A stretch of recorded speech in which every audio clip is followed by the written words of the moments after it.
Hi there, everybody. So today again we are continuing with tangents and normals. T and N.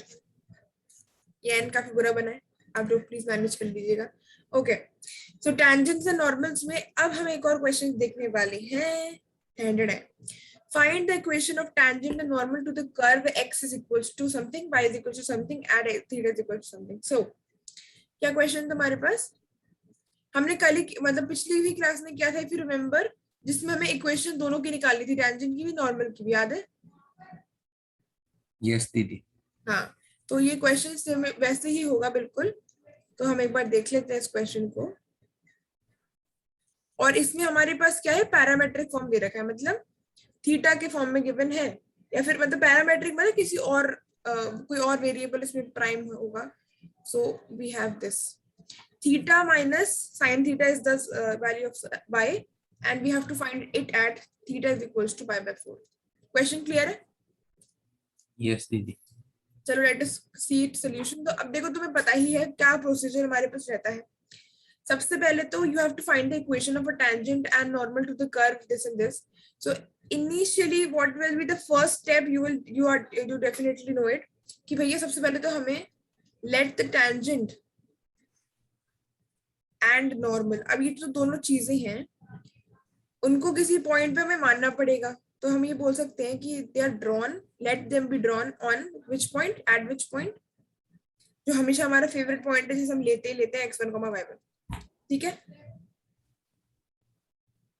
And what will happen by taking this? अगर अब देखो तुम्हारे पास क्या है ना, एक चीज ये है कि सबसे पहले तो you can do one thing. एक चीज तुम ये कर सकते हो सबसे पहले. अब देखो, ये तो हमने मान लिया let the tangent and normals are drawn on this point, ये तो चलो हमने मान लिया. अब definitely you know what is the next step, and you know it कि सबसे पहले हमें टेंजेंट और अगर नॉर्मल के लिए सॉल्व करना है तो हमें कहीं ना कहीं dy by dx की जरूरत पड़ेगी अभी. यस दीदी. तो डेफिनेटली मुझे x और y को डिफरेंशिएट भी करना पड़ेगा. यस दीदी. और मैं x और y को किसके रिस्पेक्ट में डिफरेंशिएट करूंगी? कौन है अभी वेरिएबल जिसके रिस्पेक्ट में डिफरेंशिएशन होगा x और y? 1 minus cos theta. हाँ, 1 माइनस cos थीटा. तो तुम्हारे पास x की वैल्यू है, तो यहाँ पे वेरिएबल कौन सा है जिसके रिस्पेक्ट में मैं डिफरेंशिएट करूंगी, x या थीटा? थीटा. Theta, yes. अब देखो हम स्टार्ट कर देते x is equal to 1 minus cos theta और y is equal to theta minus sin theta का डिफरेंशिएशन स्टार्ट कर देते, dx by d थीटा और dy by d थीटा. पर एक चीज हमें दे रखी है, उसको हम इनिशियली रखा दे तो बढ़िया रहेगा. जैसे फॉर एग्जांपल मैं क्या कहना चाह रही हूँ, अब देखो ये जो चीज है ना, ये x is equal to 1 minus cos theta, अगर तुम इसे x1 पॉइंट पे लो तो क्या मैं इसमें 1 माइनस cos थीटा को पाई बाय 4 रख दूं तो मेरे को एक बार वैल्यू मिल जाएगी. यस दीदी. देखो x1 की वैल्यू तुम्हें पहले मिल जाएगी. क्या कैसे? अगर तुम x और y, ये भी इक्वेशन ऑफ कर्व भी है और तुम्हें भी पता है कि यहाँ पे भी सेटिस्फाई होगा ये वाला पॉइंट x1, y1, तो तुमने x की जगह और y की जगह x1 और y1 रख दिया. सिंपल सी बात करिए. तो उससे क्या आएगा मेरे पास, 1 minus cos of pi by 4 is nothing else but 1/√2. तुम्हारे पास cos 45 भी आता है, और y1 अगर तुम्हें निकालना होगा तो it will be theta minus theta. तो तुम्हारे पास थीटा की जगह अगर तुम डायरेक्टली पाई बाय 4 रख तो बढ़िया है. Pi by 4 minus what, sine of pi by 4, and sine of pi by 4 again you know that it is 1/√2. So pi by 4 minus 1/√2. तो तुम्हारे पास देखो 1 माइनस 1/√2 और ये वाली वैल्यू तुम्हारे पास x1 और y1 की आ गई. तो तुम इसमें सेटिस्फाई करवा सकते हो, भले ही कर्व एग्जैक्टली हमारे पास अभी नहीं है पर फिर भी सेटिस्फाई करा सकती हो. क्यों? क्योंकि ये कर्व का ही पार्ट है, कर्व के ही इक्वेशंस चल रहे हैं. और तुम अगर इसमें x1, y1, जैसे तुम देख रहे थे ना पहले भी कि जो भी हमें कर्व की इक्वेशन दे रखी थी, फॉर एग्जांपल मुझे 2x + y = 0 ऐसा कुछ भी दे रखा था, मान लो लाइन है पर कुछ भी दे रखी थी, मुझे कोई क्वाड्रेटिक दे रखी थी, तो उसमें अपन x1, y1 सेटिस्फाई करा देते थे पहला करके, और उसे इक्वेशन 1 डाल देते थे. याद है? यस दीदी. तो वैसे मैंने इसमें जो भी कर्व की इंफॉर्मेशन गिवन है उस पर x1 और y1 रख दिया है, और उस particular theta is equal to pi by 4 पर उनकी वैल्यू निकाल दी. यहाँ तक क्लियर है? यस दीदी. ओके. अब देखो तुम्हारे पास दो चीजें गिवन है, एक तो है x की वैल्यू जो कि तुम्हारे पास गिवन है 1 माइनस cos थीटा, और एक तुम्हारे पास गिवन है y is equal to theta minus sin theta. अब डेफिनेटली यू नो कि in order to find dy by dx we will have to find out dy by d theta upon dx by d theta, सही है? Yes दीदी। क्योंकि यहाँ पे theta के respect में डायरेक्टली हम नहीं निकाल पाएंगे इस वजह से। तो अगर मैं इसे डिफरेंशिएट करूं with respect to theta, so I will have here dx by d theta, 1 का 0 हो जाएगा, कांस्टेंट है, और cos थीटा का माइनस sin थीटा होता है, तो ये प्लस sin थीटा हो जाएगा, so it will finally give me sin theta, सही है? यस दीदी। सेकेंडली अगर मैं यहाँ पे देखूं differentiate with respect to theta, dy by d theta, theta का क्या हो जाएगा 1 माइनस Yes, sin थीटा दीदी। का क्या होता है cos थीटा, है ना? यस दीदी। अब देखो ये तो ठीक है तुम्हारी बात की, ये वाली चीजें तो तुमने निकाल ली। अब dy by dx निकालने के लिए तुम्हें पहले भी जैसे मैंने कई बार बता रखा है कि तुम्हें dy by d थीटा वाली वैल्यू को x by d थीटा वाली वैल्यू से कैंसिल आउट करना, मतलब डिवाइड करना पड़ेगा। So you will have in the numerator 1 minus cos theta, in the denominator sin theta, सही है? यस दीदी। अब ठीक है, अब देखो तुम्हारे पास क्या आ गया, ये you have what here, from here you will have dx dy by d theta, मतलब sorry dy by dx तुम्हारे पास आ गया है, आ गया? यस दीदी। पर अब देखो क्या ये स्लोप ऑफ टेंजेंट आ गया मेरे पास? नो दीदी। ओहो, तो कैसे आएगा?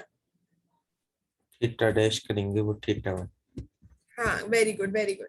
सो स्लोप ऑफ टेंजेंट बिल्कुल नहीं आया, बहुत अच्छी बात है, मतलब एकदम तुम पढ़ के आए हो, एकदम रेडी है ना, वेरी नाइस। तो dy by d x से हम स्लोप ऑफ टेंजेंट कैसे निकालेंगे? तब निकालेंगे जब यहाँ पे वेरिएबल कौन सा है बताओ, 1 minus cos theta upon sin theta में वेरिएबल क्या है? थीटा। थीटा। तो यहाँ पे मैं थीटा की वैल्यू जब जो भी मुझे दे रखी है क्वेश्चन में, फॉर एग्जांपल π/4 दे रखी है, तो जब मैं रख दूंगी ना उसको तो आएगी मेरे पास स्लोप ऑफ टेंजेंट की वैल्यू। तो अब cos of π/4 divided by sin of π/4, right? So what will I have over here, 1 minus cos of π/4 you know is 1 by root 2। Yes थोड़ा गड़बड़ लिख दिया, 1 by root 2 आएगा यहाँ, 1 upon root 2, और ये आएगा 1 upon root 2।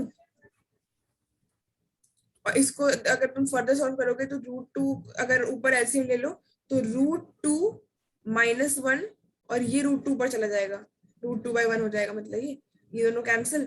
So what you will have over here is √2 minus 1, सही है? यस दीदी।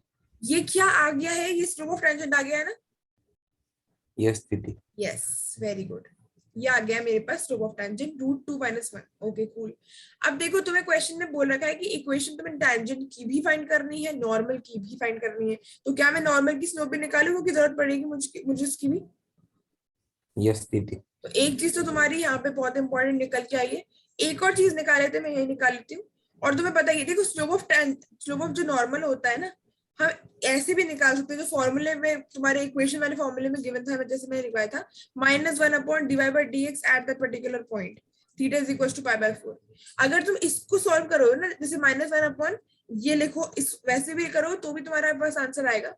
पर हमें एक चीज पता ही है ना कि इतना हम फॉर्मूला भी रख के क्यों करें, हमें तो पता है कि स्लोप ऑफ टेंजेंट अगर एक बार आ जाएगी तो हम उसको रेसिप्रोकल करके नेगेटिव कर देंगे, तो हमारे पास क्या आ जाएगी, स्लोप ऑफ नॉर्मल आ जाएगी। यस दीदी। मतलब मुझे उल्टा करके नेगेटिव करना है, मतलब 1 upon √2 minus 1 करके इसका नेगेटिव कर देना है। यस दीदी। सही है, एकदम लिख दिया। पर अब दिक्कत क्या हुई ना, यहाँ पे देखो कोई दिक्कत इसलिए नहीं थी क्योंकि यहाँ पे रूट जो है वो तुम्हारा न्यूमरेटर में है, तो कोई टेंशन नहीं, कोई दिक्कत वाली बात नहीं। यहाँ प्रॉब्लम ये आती है कि तुम्हें पता है हमेशा रैशनलाइज करने की जरूरत क्यों पड़ती है, क्योंकि डिनोमिनेटर में रूट आ जाता है। यस दीदी। इस वजह से मुझे क्या करना पड़ेगा, यहाँ पे मुझे यहाँ पे रैशनलाइजेशन करना पड़ेगा, हम करते हैं मैथ्स के तहत। तो अब देखो इसका रैशनलाइजेशन कैसे करूंगी, किससे मल्टीप्लाई कर दूंगी, डिवाइड कर दूंगी इसको इसी के √2 + 1। हाँ, मतलब साइन चेंज करके भी और ऑलवेज डू। तो अब देखो नीचे क्या बन जाता है, हमेशा जनरली इसमें बन जाता है नीचे 1। इसको ऐसे नहीं छोड़ सकते, -1 upon √2 -1। नहीं नहीं नहीं, एक्चुअली देखो ये गलत नहीं है पर सही भी नहीं है। तो क्या होता है, हम हमेशा रैशनलाइज करते हैं, मतलब हमें बचपन से सिखाया गया कि रैशनलाइज करना चाहिए। क्योंकि और फर्दर एक और बात ये है कि तुम्हारे जो ऑप्शंस दे रखे होंगे जो भी पेपर में, वो रैशनलाइजेशन करने के बाद दे रखे होंगे, वो कभी भी रूट में नहीं, मतलब इस तरीके से नहीं देंगे।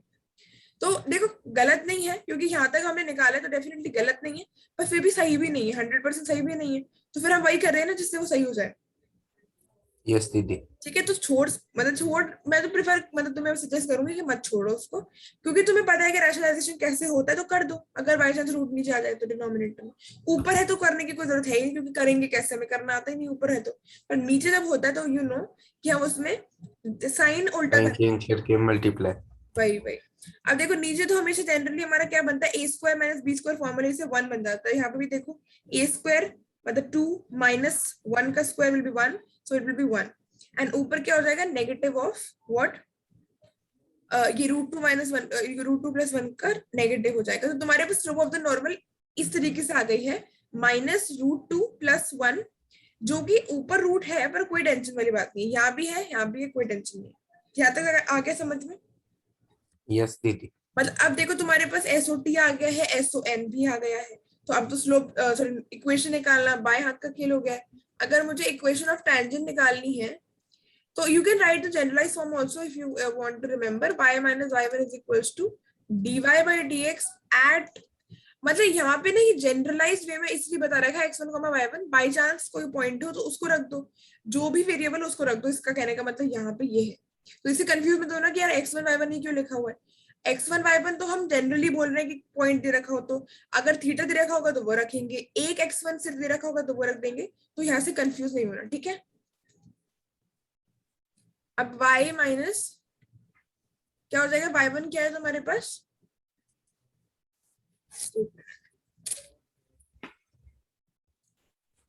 हाँ y1 क्या है, देखो y1 हमने पहले निकाल लिया था ना, कहाँ गया ये यस दीदी। y1, देखो अभी भी तुम्हें निकालना ही पड़ता। अभी सोचो अगर तुम पहले नहीं निकालते, हो सकता है तुम भूल जाते कि यार ऐसे आपने अलग से कुछ कर दिया, ये तो करता नहीं मैं, हो सकता है पहले। तो अब सोचो तो तुम्हें y1 की वैल्यू तो लिखनी पड़ेगी ना इक्वेशन के लिए, यस दीदी। तो तुम्हें एग्जैक्ट वो तो निकालना ही पड़ता। तो y1 कैसे निकाला, बस simply y1 is equals to, इस पर्टिकुलर में तुमने थीटा की वैल्यू रख दिया, तुम्हारे पास आ गया y1। So what you will have the equation over here as π/4 minus of 1/√2 is equals to this you have got, अभी अभी अपन ने निकाला था √2 माइनस 1 और x माइनस 1 माइनस 1/√2, ठीक है। और अगर तुम इसको थोड़ा सा सॉल्व कर लोगे तो तुम्हारे पास और थोड़ी सिंप्लीफाइड वेट में आ जाएगा, तो तुम इसको थोड़ा further if you want you can solve it. Second, I am telling you the equation of normal, what it will be. So it will be in the generalized form, you know that y minus y1 is equals to 1 upon, ये जो dy by dx x1 y1 है ना, ये वही है तुम्हारा, ये slope of tangent ही होता है, इसी का उल्टा के नेगेटिव करके अगर हम लिख देंगे तो it will be slope of normal. And with from here you will have y1 की वैल्यू तो यही रहेगी, बस चेंज यहाँ पे हो जाएगा, slope of the normal which will be minus of √2 plus 1, ठीक है। और यहाँ पे आ जाएगा तुम्हारे पास x माइनस 1 √2। आया क्वेश्चन समझ में आ गया? यस दीदी। आगे बढ़े, यस दीदी। ठीक है। तो हमने हम ये देख रहे हैं अभी तक कि हम कैसे निकाल सकते हैं इक्वेशंस ऑफ टेंजेंट से नॉर्मल, तो अभी तक हमें समझ में आ रहा है। Okay, now let us move further ahead. क्या क्वेश्चन दे रखा है मुझे, फाइंड, हमें क्या फाइंड आउट करना है, द इक्वेशन ऑफ टेंजेंट। अब इस क्वेश्चन को बहुत ध्यान से देखना, ये वेरी इंपॉर्टेंट है, बहुत इंपॉर्टेंट क्वेश्चन है, ध्यान से देखना कि इसमें बोलना क्या चाह रहे हैं। Find the equation of tangent to the curve, एक कर्व दे रखा है मुझे 3x² minus y² is equals to 8 which passes through the point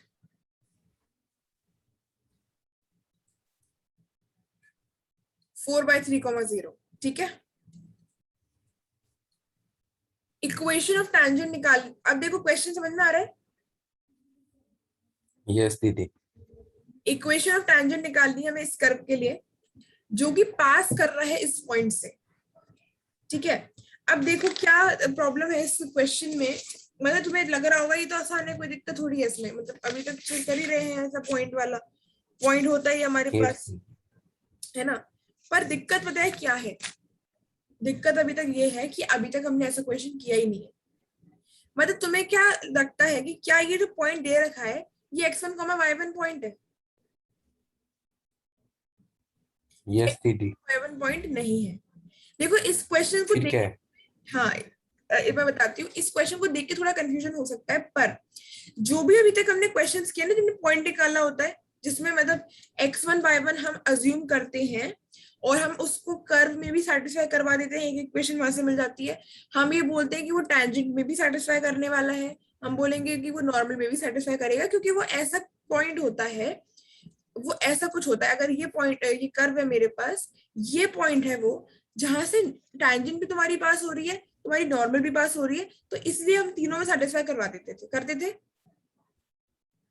yes दीदी और पता है उन क्वेश्चंस में पूछा कैसे होता था, उस पॉइंट को निकालने के लिए पूछते ऐसे थे जैसे अपन ने क्वेश्चन किया भी है 4x² प्लस 9y² 1 वाले कर्व का, उसमें पूछा रहता था इस तरीके से, find the point on the curve, this is a significant thing.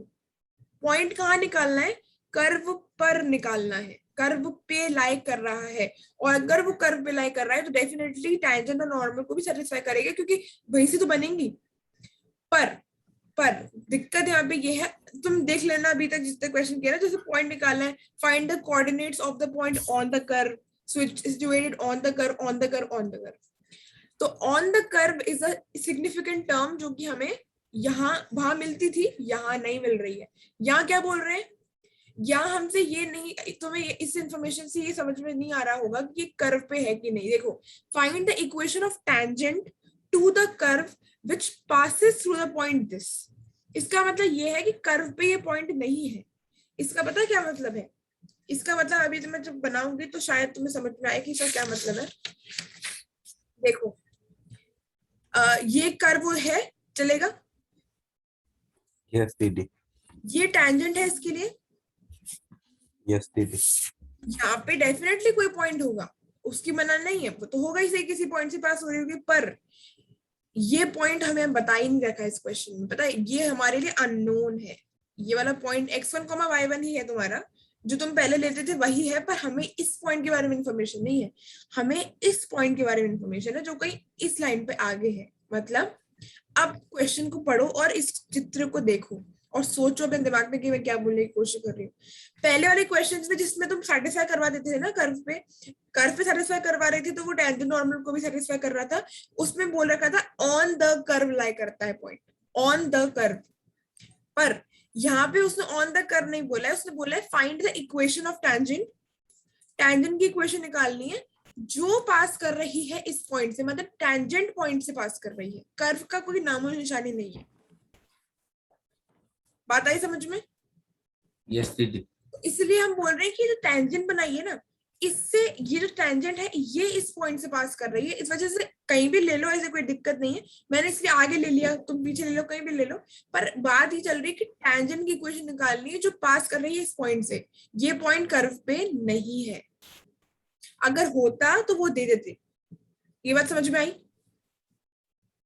yes दीदी पर हमें कर्व वाला पॉइंट भी कंसिडर, मतलब ये हमारा हीरो है, ये हमारा हीरो है, ये तो हमेशा हमारा हीरो रहेगा, ये वाला जो पॉइंट है जो कर्व पे है। अभी ये भी आ गया, एक और हीरो आ गया है यहाँ पे, पर फिर भी ये तो हमारा हमेशा हीरो रहेगा, इसको हम इग्नोर नहीं कर सकते, क्योंकि इस पॉइंट से अकेले हम कुछ नहीं कर सकते। ये साइड हीरो है, ये कॉमिक वाला हीरो है, पर इस मेन तो हमारा यही है, पर हम इसकी इंफॉर्मेशन से कुछ कर सकते हैं, पर सारा क्वेश्चन सॉल्व नहीं कर सकते। अब देखो क्वेश्चन करते हैं और you will get a clear view of it. ये समझ में आया ना कि मैंने कैसे बनाया है? अच्छे से तो नहीं है 50% है ओके ओके। पर फिर भी अगर तुम एक बार देखोगे ना, जब तुम क्वेश्चंस को वापस रिवाइज करोगे तो तुम्हें एक बार समझ में आएगी कि अगर पॉइंट कर्व पे होगा तो वो देंगे, ऐसा लिखेंगे वहां पे, ठीक है। और अगर पॉइंट कर्व पे होगा तो अब यहाँ तो होगा नहीं, इस पॉइंट की हम बात नहीं कर सकते। क्यों? क्योंकि यहाँ से टैंजेंट तो फिर भी बन जाएगी, पर नॉर्मल कैसे बनाओगे? मतलब यहाँ पे थोड़ी दिक्कत होगी तुम्हारे पास, पर तुम्हारा ये जो पॉइंट होता है ना जो नीचे है, इससे तुम्हारे दोनों पॉसिबल है, वो भी और वो भी, नॉर्मल भी टेंजेंट भी। तो इसमें क्या बोल रखा है, इसको 2 मिनट अगर तुम छोड़ दो, इस वाले को 2 मिनट छोड़ दो, इस पॉइंट को, ये वाला मत सोचो अभी, ये टू द कर्व वाला, इतना सा पढ़ो कि find the equation of tangent which passes through the point this. तो तुम जब टेंजेंट बनाने वाले हो ना, ये इस पॉइंट से पास कर रही है, ठीक है। ओके जी। चलो फिर आगे क्वेश्चन करते हैं, तो तुम्हें समझ में आ जाएगा, ऐसे कोई दिक्कत नहीं है, पहली पहली बार में मे भी समझ में ना आया हो। ओके, लेट द टेंजेंट, अब देखो बात ये है कि तुम्हारी जो टेंजेंट है उसमें सेटिस्फाई तुम x1 y1 को ही कराओगे पहले की तरह, कर्व में भी टेंजेंट में भी उसी को सेटिस्फाई कराओगे, पर ये वाला पॉइंट भी हम कंसिडर करने वाले हैं क्वेश्चन में आगे। देखो उसी पॉइंट को अभी तक जैसा करते थे वही करेंगे, कोई दिक्कत नहीं है, मतलब उसी पॉइंट को सेटिस्फाई कराऊंगी मैं टेंजेंट में भी और कर्व में भी। अब देखो जैसे तुम्हारे पास टेंजेंट इस पॉइंट पे ड्रॉन है, ये बात एक हो गई तुम्हारी टेंजेंट वाली। दूसरी बात क्या होगा, कर्व को भी सेटिस्फाई करवा देती हूँ एक बारी, तो तुम्हारी फर्स्ट एक इक्वेशन बन जाएगी। कर्व को सेटिस्फाई ऐसे कराते हैं, यस दीदी।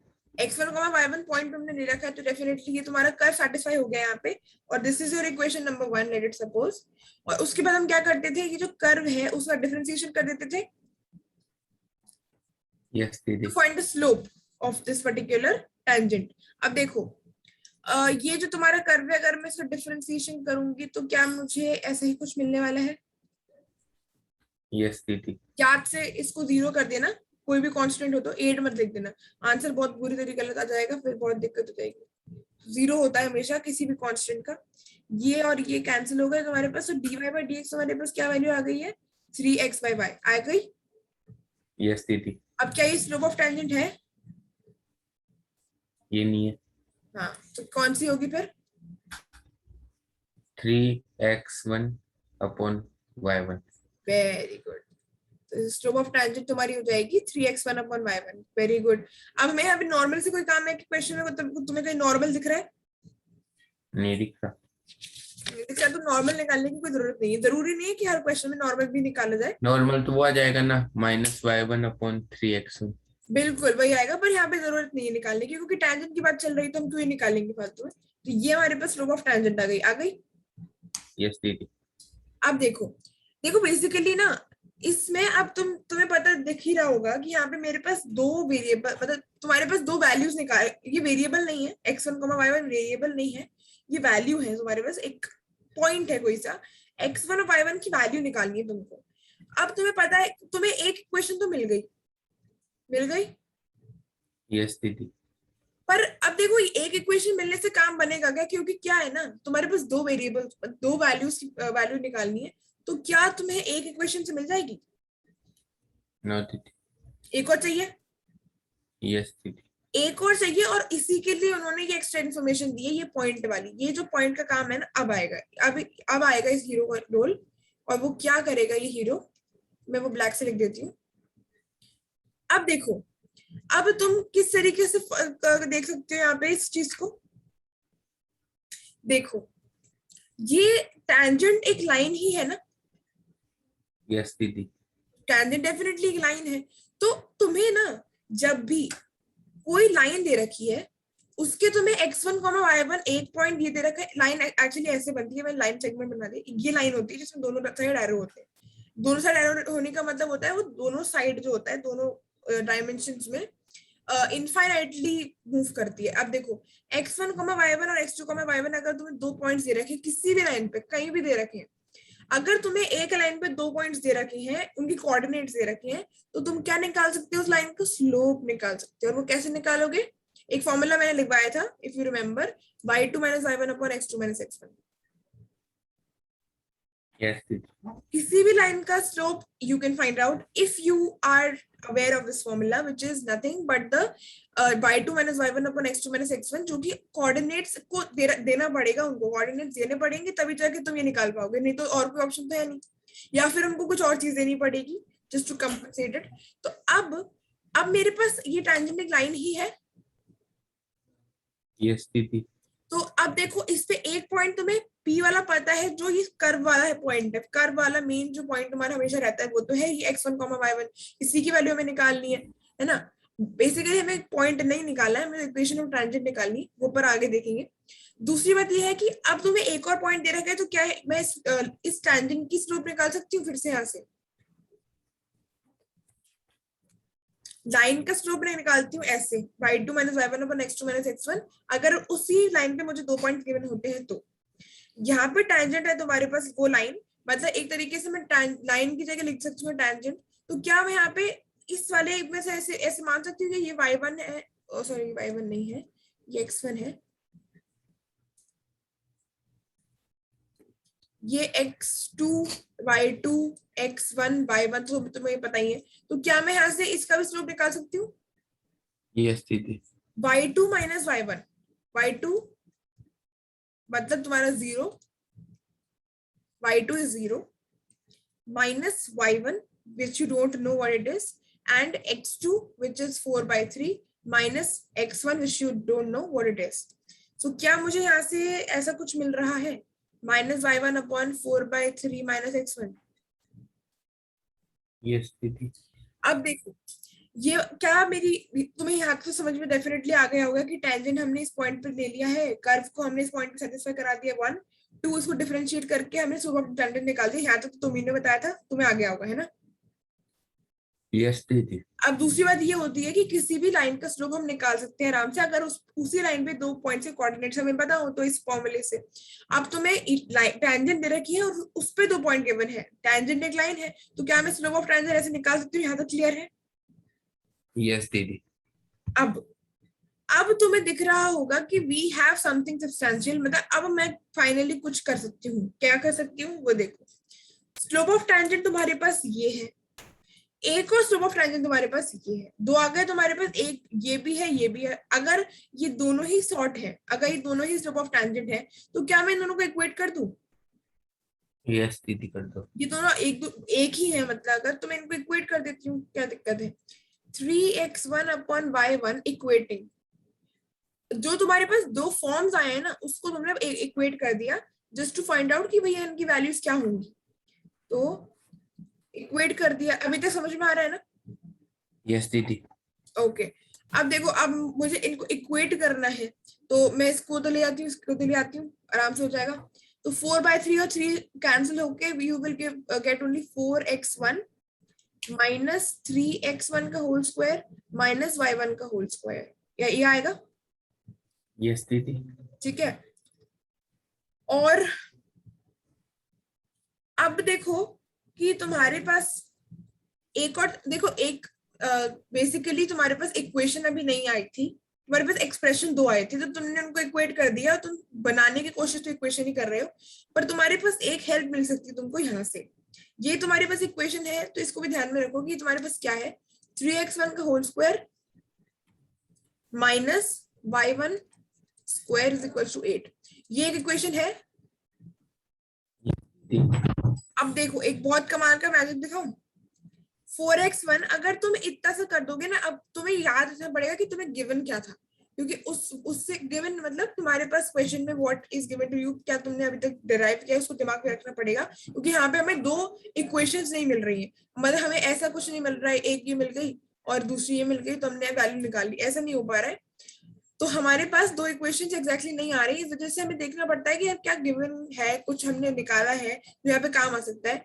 अब तुम अगर देखोगे, अगर 3x1 स्क्वायर को इधर ले आई मैं, तो क्या इसकी वैल्यू मुझे पता है पहले से? 8 होगी। Hello hello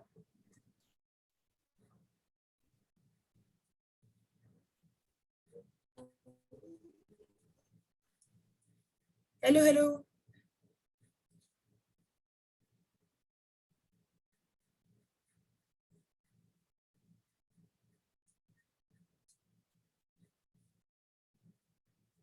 okay so we'll resume. Okay तो तुमने कहाँ तक सुना था, यहाँ तक सुन लिया था, कहाँ तक सुना था बताओ? मैंने आपने गिवन बोला था, अच्छा एक बार इसके पीछे वाले पेज पे सुना था मैंने। ओके अब देखो एक बार मेरी बात, यहाँ पे मैंने इन दोनों को इक्वेट कर दिया था। नहीं नहीं, ये सुन लिया था, ये गिवन तक सुनना था। 3x1 तक सुन लिया था, ओके। सो मैं ये बोल रही थी कि क्योंकि तुम्हारे पास ये चीज गिवन है ना, और तुम यहाँ पे देख सकते हो कि अगर मैं इसी को बना दूं तुम्हारे पास 8 आ जाएगा यहाँ पे। यस दीदी। तो x1 की वैल्यू तुम्हारे पास 2 आ गई, यस दीदी। और एक बार x1 की आ गई तो y1 की भी निकाल सकते हो डेफिनेटली। जब x1 की वैल्यू तुम्हारे पास 2 आई है तो तुम कहाँ किस इक्वेशन रखोगे? इक्वेशन तुम्हारे पास यही है, ये वाला ये जो है ना, ये जो तुम्हारे पास आया है x1 स्क्वायर y1 स्क्वायर के टर्म्स में, this is not a equation. Equation तुम्हारी ये वाली है, इसी में रखोगे तुम। और जब रखोगे when x1 is equal to 2 रखोगे जब इस वाले में, सो 3 2 का स्क्वायर माइनस y1 का square will give you 8। 3 2 to the 4 4 to the 12 12 minus 8 is equals to y1 का square, so 4 is equals to y1 का स्क्वायर। so यहाँ से तुम्हारे पास एक तो ये वैल्यू है, एक ये है, तो यहाँ से what you will have y1 is equals to plus minus 2 आएगा। यस दीदी। y1 की वैल्यू भी आ गई है, x1 की वैल्यू भी आ गई है, therefore you can say that जो पॉइंट कर्व पे है, अब तुमने वो वाला पॉइंट निकाल लिया जो कर्व पे लाई करेगा, मतलब दिस वन, ये पॉइंट निकाला है तुमने अभी x1, y1 वाला, तो it will be what, they will be 2, plus minus 2, which means you will have 2 points, 2, plus 2, plus 2, plus 2 and plus 2, minus 2। ठीक है, ये तुम्हारे पास 2 पॉइंट्स आ गए हैं। अब इनको निकालने का क्या मतलब था? देखो तुम्हें बेसिकली इक्वेशन निकालनी थी, टैंजेंट की निकालनी थी। यस दीदी। For finding out equation of tangent definitely तुम उन चीजों को निकालोगे ना जिनकी जरूरत है इसमें। यस दीदी। नहीं तो तुम्हारी इक्वेशन कैसे बन पाएगी? तुम y1 को y1 तो छोड़ नहीं सकते, तो इस वजह से अभी नहीं तो कभी तुम्हें निकालनी पड़ती। अब y minus y1 which will be what, y minus y1, अगर तुम इसको देखो तुम्हारे पास क्या है ना, y1 की 2 वैल्यूज है, you have 2 values of y1, so you can say कि मतलब तुम अगर थ्योरेटिकली सोचो तो इस तरीके से बोल सकते हो कि equation of tangent at point 2, plus 2, 2, 2 will be what, y minus 2 is equal to dy by dx is at this point हमने क्या निकाला था, एक मिनट, dy by, ओके, ये जो वैल्यू है ना, अब तुम इसको भी फर्दर फाइंड आउट कर सकते हो। क्यों? स्लोप ऑफ द टैंजेंट तुम्हारे पास किस फॉर्म में आया था, मैं यहाँ लिख देती हूँ। स्लोप ऑफ टैंजेंट तुम्हारे पास x1 y1 की फॉर्म में आया था, पर तुम्हें उस समय ये नहीं पता था कि x1 y1 है क्या, पर अब तुम्हें पता चल गया। यस दीदी। So you can easily do one thing कि इसी टाइम पे जैसे तुम यहाँ पे dy by dx तुम्हारे पास ये है, मतलब 3x1 upon y1 की जगह अगर x1 और y1 की वैल्यू रख दोगे फॉर दिस पर्टिकुलर वैल्यू, अभी x1 y1 की वैल्यू 2 2 है, थ्राइस ऑफ 2 upon 2 और x minus x1 will be this. So here this and this will cancel out, y minus 2 is equal to 3x minus 6, 3x Yes, minus दीदी। y is equals to 6 minus 2 will be 4। मतलब तुम्हारे पास इस तरीके से कुछ equation आ जाएगी, and line की general form में तुम्हारे पास ax plus by plus c is equal to 0 के फॉर्म में होती है, इसलिए you can just right it like this. ठीक है, यस दीदी। This is the equation of tangent, the first equation. एक और निकल सकती है, क्यों? क्योंकि अभी मैंने 2 और 2 लिया था, जबकि मेरे पास y की 2 वैल्यूज पॉसिबल है, तो मैं ये भी बोल सकती हूँ कि equation of tangent at point 2 तो सेम ही है, x1 तो सेम ही है, पर x2 की एक और जगह पॉसिबल है -2 पर, तो y minus y1 is 2 -2, तो मैं इसको प्लस कर दूंगी। यहाँ पे तुम्हारे पास 3x1 is 2 and y1 is -2, and y Yes, sorry, didi। not y, x minus x2, x minus x1 which will be 2, so this will cancel, y plus 2 is equals to minus 3x plus 6, क्योंकि ये multiply हो जाएंगे, and here you will have 3x plus y is equals to, या फिर -4 लिख सकते हो, ऐसे भी लिख दो -4। So here you will have the second equation. So तुम्हारे पास 2 इक्वेशंस आई हैं, एक ये वाली आई है 1 और एक वो वाली आई है 2। ठीक है, यस दीदी। ये 2 है। तो क्वेश्चन समझ में आया कैसे किया है, और ये वाली बात समझ में आई कि पॉइंट कभी जब कर्व पे दे रखा होगा तो बता रखा होगा भाई point of the curve is this particular thing, but कभी कभी अगर बोल रखा है कि equation of tangent passes through this point, इसका मतलब कर्व का कोई लेना देना नहीं है, टेंजेंट ही पास हो रही है उस पॉइंट से। यस दीदी। Similarly if you get a question like this कि तुम्हारी जो नॉर्मल है वो इस पॉइंट से पास हो रही है, normal find the equation of the normal through the curve which passes through this point, इसका अगेन मतलब ये है कि तुम्हारी जो पॉइंट है वो नॉर्मल पे कहीं और है। ये वाला पॉइंट तो तुम x1 y1 लेके सेटिस्फाई कराओगे, कोई दिक्कत नहीं है, पर तुम्हें याद रखना पड़ेगा कि तुम्हारे पास यहाँ पे एक पॉइंट गिवन है, कुछ चीज गिवन है, और तुम्हें स्लोप ऑफ नॉर्मल या फिर स्लोप ऑफ जो भी तुम्हें लाइन दे रखी है वो इससे भी फाइंड आउट कर सकते हो, इक्वेट कर सकते हो। समझ में आ रही बात? यस दीदी। ओके, तो अब ये वाला क्वेश्चन हमने करा है, और हम एक आध क्वेश्चन और देखते हैं। कौन सा सोचा था मैंने? This one. चलो एक और क्वेश्चन देखते हैं। ओहो ये क्या खुल गया? हो गया। हटो हटो, अरे यार ये कुछ कॉलम सा होता है, ये न्यूज वगैरह का ही खुल जाता है मेरे पास, पता नहीं क्यों। हटो हटो हटो। अच्छा वो नीचे से साइड में हाँ, पेपर का साइन है, अरे हट जा यार। तो उसको वापस टाइप कर दो पेपर वाले पे। हो गया हो गया, ओके। अब देखो मैं एक थोड़ा नया पेज पे लेती हूँ। ओके, क्वेश्चन देखो अब अगेन ध्यान से। फाइंड द वैल्यूज, अब ध्यान से देखेंगे what am I writing. Find the values of P, P कोई नॉर्मल हमारे पास वो है कांस्टेंट, फॉर विच क्या, द कर्व्स, कर्व्स कौन कौन से, x square is equals to 9p 9 minus y, 9p 9 minus y, and x square is equals to p y plus 1 cut at right angle, right angle पे cut करें। Interesting question है, ध्यान से देखना क्या पूछना चाह रहे हैं, क्या हम बताएंगे। हमें क्या निकालना है, वैल्यूज ऑफ पी निकालनी है, मतलब पी के लिए सॉल्व करना है, फॉर विच द कर्व, ये दो कर्व दे रखे हैं, अभी तक हमें एक ही कर्व मिल रहा था हर बार, यस दीदी। अब दो मिल रहे हैं, कोई दिक्कत वाली बात नहीं, दो भी मिल रहे हैं तो कितने मतलब दो मिल रहे हैं तो भी कोई दिक्कत वाली बात नहीं है। तो अब क्या करें इन दो का, और इन दो का ये बोला है कि ये cut at right angle, right angle पे कट कर रहे हैं, मतलब राइट एंगल पे कट कर रहे हैं, और क्या मतलब होगा। तो अब देखो इसको पहले तो मैं तुम्हें थोड़ा सा ग्राफिकली बताती हूँ कि what does it look like this cutting at. देखो तुम्हारे पास ये कोऑर्डिनेट एक्सिस मान लो, तो एक कर्व अगर तुम्हारे पास ऐसे है, मतलब मान लो कि जो पहला वाला कर्व है तुम्हारे पास इस तरीके से गिवन है, ये इस तरीके से गिवन है, एक पैराबोला, तो तुम्हारे पास दूसरा पता है कैसे गिवन है, ऐसे। सॉरी मैं थोड़ी बना नहीं पा रही ढंग से, पर ऐसे। अब पता है इसका मतलब होता है कटिंग एट 90 डिग्री, मतलब ये 90 डिग्री बन रहा है बीच में यहाँ पे। यस दीदी।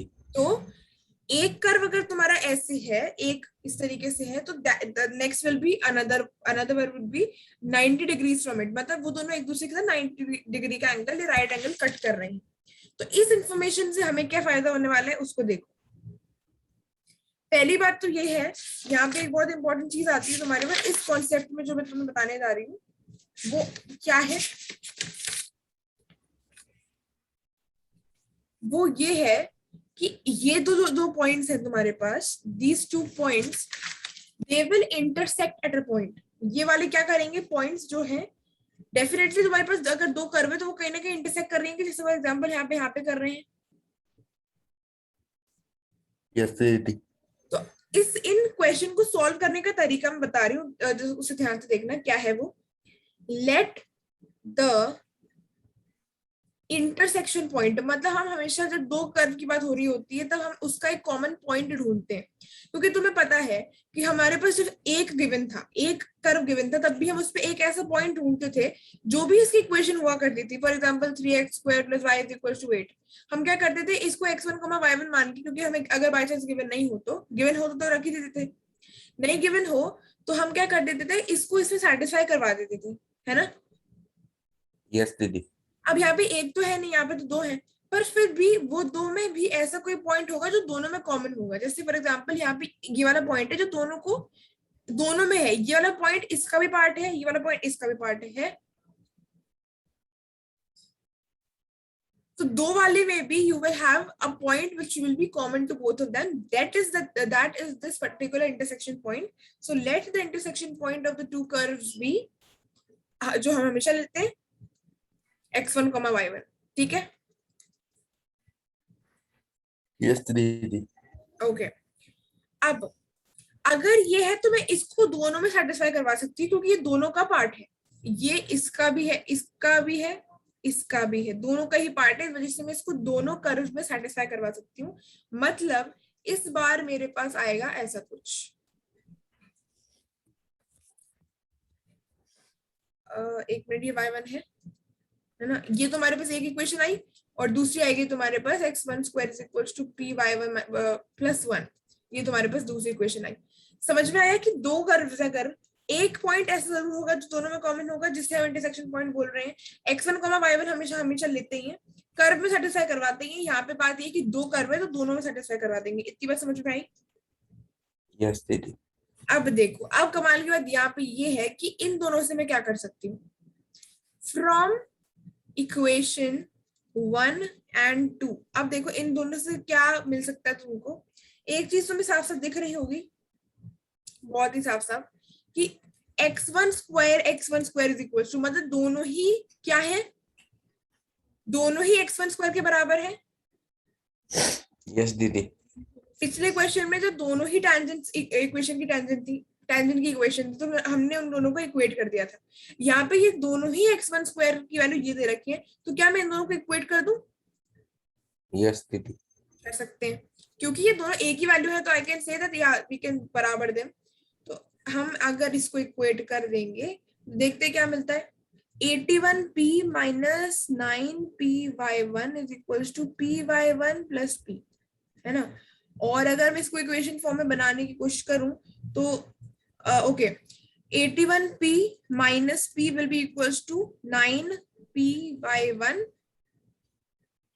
इसको वैसे मेरे ख्याल से इन्होंने कॉमन ले लिया होगा उसने, एक साइड p ले लिया है और एक साइड py1 ले लिया है, कूल। तो यहाँ पे इसको ले लिया है, and what we have over here only py1। अब देखो यहाँ से हमें मिल रहा है 80p और यहाँ से हमें मिल रहा है 10py1 मिल रहा है। यस दीदी। और इसको अगर मैं हटा दूं, कैंसिल आउट कर दूं, तो यू विल हैव, और p भी कैंसिल आउट हो रहा है, तो y1 की वैल्यू यहाँ से तुम्हारे पास 8 आ गई। यस दीदी। y1 की वैल्यू आने के बाद अब x1 की वैल्यू निकालना, तो बाएं हाथ का खेल है तुम्हारे। यस दीदी। मतलब क्यों? क्योंकि x1 स्क्वायर, हाँ इक्वेशन में पुट कर दो, तुम्हारा आंसर आ जाएगा। मतलब p, दिस इज 9p, तो x1 स्क्वायर की तुम्हारी वैल्यू आएगी in terms of what, in terms of p, क्योंकि अभी हमें p की वैल्यू नहीं पता, जब पता चल जाएगी तब वैसे कर लेंगे। तो प्लस माइनस तो आएगा ही, क्योंकि स्क्वायर को हटाने पर जब रूट आता है तब प्लस माइनस 7 में आता है। 9 का 3 हो जाएगा, p का हमें पता नहीं, तो अंडर रूट p। ठीक है, यस दीदी। अभी इसी टर्म्स में आया है, और y1 हमारा एक न्यूमेरिकल टर्म में 8 आ गया है। p की वैल्यू तो हमें निकालनी पड़ेगी, तो उसको हम बाद में रख देंगे। So what is the point of, so finally हमने let suppose किया था कि intersection point let it be x1 y1, and now we have finally found out कि हमारे पास क्या है x1 and y1। पूरी तरीके से नहीं पर निकाल तो लिया है, तो क्या मैं ये यहाँ पे लिख सकती हूँ कि इंटरसेक्शन पॉइंट हमारा क्या आ गया है मेरे पास, इंटरसेक्शन पॉइंट जो कि x1 y1 लिया था मैंने, वो मेरे पास आ गया है प्लस माइनस 3 रूट p, 8। सही है? यस दीदी। यहाँ पे मेरे पास इंटरसेक्शन पॉइंट मतलब x1 y1 की वैल्यू आ गई, वो कैसे निकाली है, कर्व्स में सेटिस्फाई करवा के सॉल्व करके। अब डेफिनेटली यू नो कि अगर ये इस तरीके से गिवन है, दो कर्व्स गिवन है, तो तुम इनको डिफरेंशिएट करोगे। नेक्स्ट स्टेप में हमेशा यही करते हैं। यस दीदी। पर बात ये है कि यहाँ पे दो गिवन है, पहले जब था तो एक को कर देते थे डिफरेंशिएट और हमारा आंसर आ जाता था। इस वाले में दो गिवन है तो दो को कर देते हैं। पहले वाला गिवन है एक्स स्क्वायर, यहाँ पे ना याद रखना एक चीज, जब तुम डिफरेंशिएट करोगे तो यहाँ पे मत लिख देना x1 y1, यहाँ पे तो वेरिएबल्स से ही काम है हमें, डिफरेंशिएशन में वी नीड वेरिएबल्स। जबकि जब वैल्यू रख देंगे तो कोई टेंशन नहीं, उधर हम x1 y1 रख सकते हैं जब सेटिस्फाई कराते हैं उस टाइम पे। सो करूँ इसको डिफरेंशिएट, क्या आ जाएगा, y के रिस्पेक्ट में डिफरेंशिएट करूंगी या x के रिस्पेक्ट में, x के रिस्पेक्ट में कर देती हूँ। differentiating with respect to x, let me differentiate, so 9p तो कांस्टेंट की तरह बाहर, और अगर मैं अंदर का करूं तो 0 माइनस dy by dx आएगा।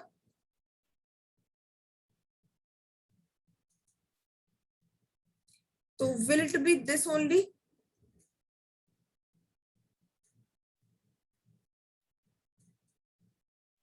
dy by dx की वैल्यू तुम्हारे पास आने वाली है 2x upon 9p minus minus of 2x upon 9p। तुम्हारी आवाज मुझे, सॉरी मेरी आवाज आ रही है? I think there is again a network issue.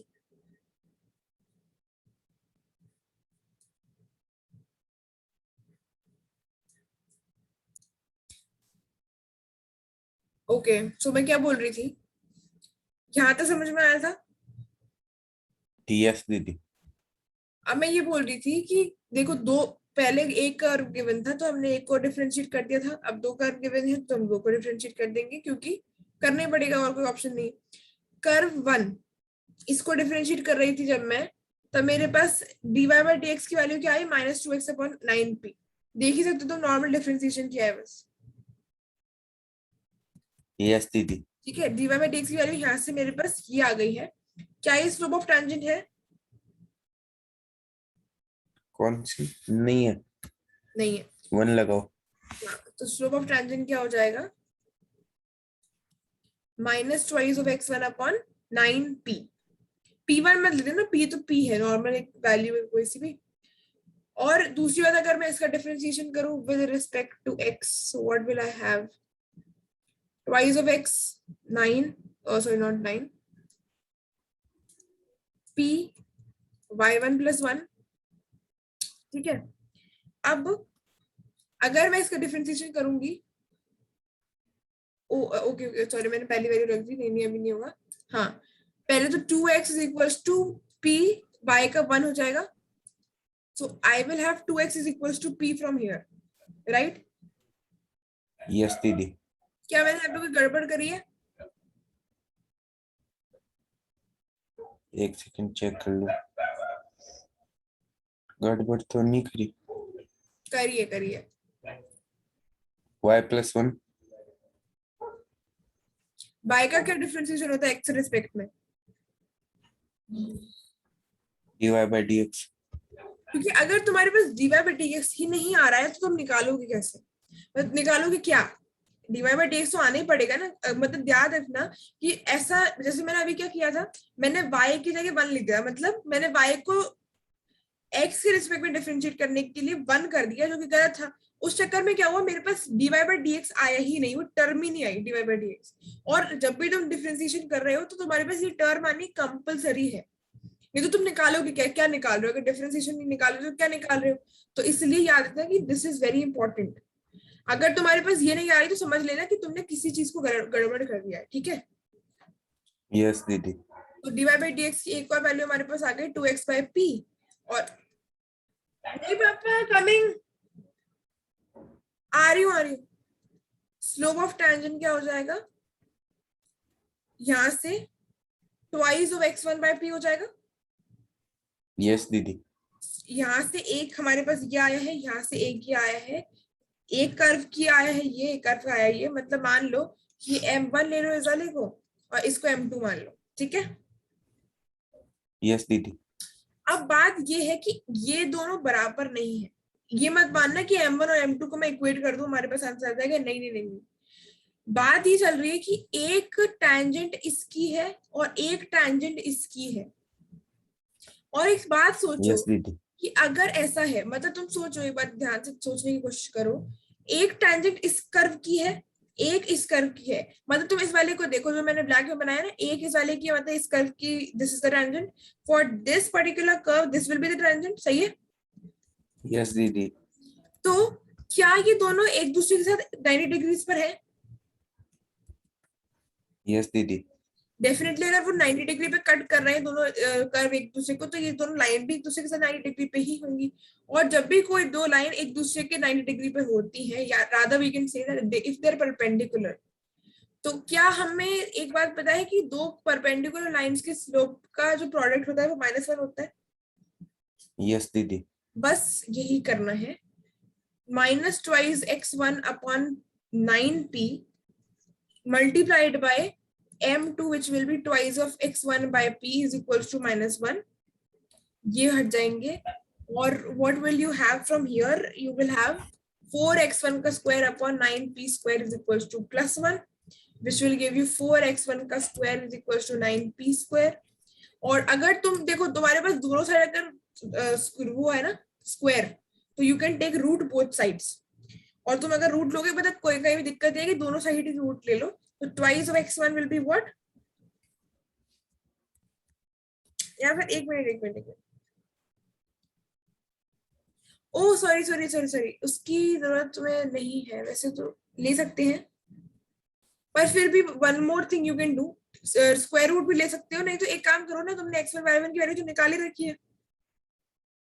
Yes दीदी। अभी अपन निकाली थी 2 मिनट पहले ही, तो देखो x1 y1 की वैल्यू ही रख दो यहाँ पे, क्योंकि x1 की वैल्यू क्या निकाली थी, देखो x1 की वैल्यू निकाली थी ये रही +-3 √p, x1 की वैल्यू ये थी। यस दीदी। तो अब यहाँ से यू कैन सी कि x1 की वैल्यू तो ये थी, x1 स्क्वायर हमें यहाँ पे चाहिए, यहाँ पे x1 स्क्वायर चाहिए, तो x1 स्क्वायर क्या था, 9p था। यस दीदी। यहाँ पे 9p रख दो और यहाँ पे 9p स्क्वायर रख दो, और this and this and this and this cancels out, so p की वैल्यू यहाँ से 4 आ गई।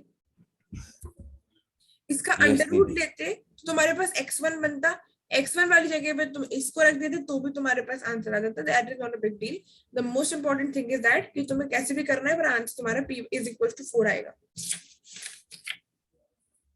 यस दीदी। ठीक है, ये बात समझ में आ गई पक्का से?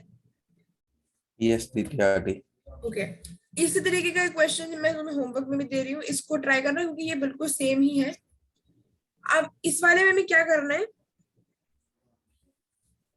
अरे सॉरी वाले था क्या, चलो ठीक है, सेम नहीं है, थोड़ा डिफरेंट है। इसमें ना मैंने एक फॉर्मूला लिखवाया है ऑलरेडी, उसी का यूज होगा, ऐसा कोई डिफिकल्ट नहीं है, पर फिर भी देखते हैं if you can solve it. पिछले क्वेश्चन में हमें दे रखा था ना कि दोनों के बीच का एंगल क्या है, दो कर्व्स के बीच का एंगल क्या, 90 डिग्री दे रखा था। Yes, Didi. That they cut at 90 degrees, so that angle was given between them. Here we are asked to find that angle of intersection. हमें इस बार निकालना है कि कितने एंगल पे वो एक दूसरे को कट कर रही हैं। तो इसके लिए भी तुम्हें एक दो कर्व्स दे रखे होते हैं ना, तो इंटरसेक्शन पॉइंट मानना होता है। इंटरसेक्शन पॉइंट विल भी x1, y1, x1, y1 तुम्हारा होगा ही, उन दोनों को तुम इसमें सेटिस्फाई कराओगे ही, उससे तुम्हारे पास दो इक्वेशन आएंगी ही।